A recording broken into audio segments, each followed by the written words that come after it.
hijau, biru, putih biru, hijau, putih coklat, dan coklat.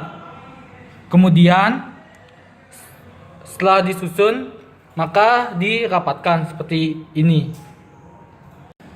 Oke, setelah dirapikan, diratakan, kemudian dimasukkan ke konektor RJ45.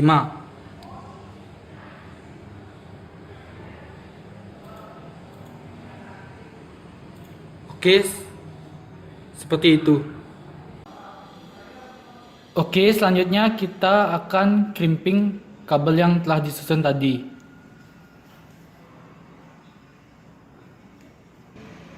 Oke, kita crimping lagi di ujung yang satunya.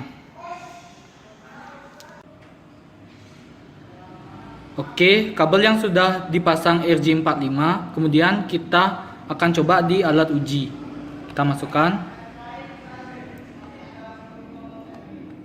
Ya, kita akan mulai.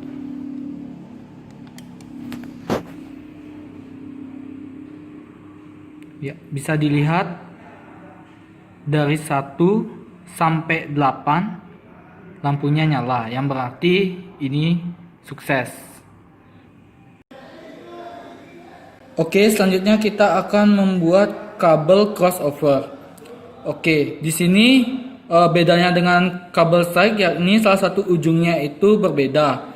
Di ujung yang lagi satu dia itu strike, dan di ujung yang lagi satu ini dia itu bedanya dari kiri ke kanan, yakni dari susunan hijau putih, habis itu hijau, habis itu putih orange, kemudian biru, habis itu putih biru, habis itu ada orange, habis itu putih coklat, habis itu coklat.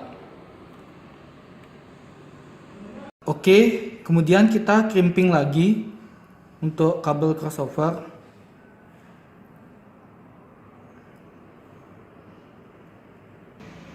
Oke, kita crimping lagi di ujung yang satunya. Ya, sudah.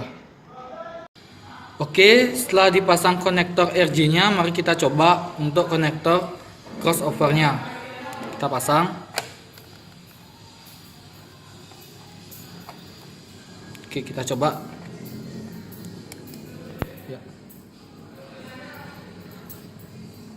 Ya, jika bedanya dengan yang tadi, kalau 1, 2, 3, 4, 5, 6, 7, 8, maka dia berurutan.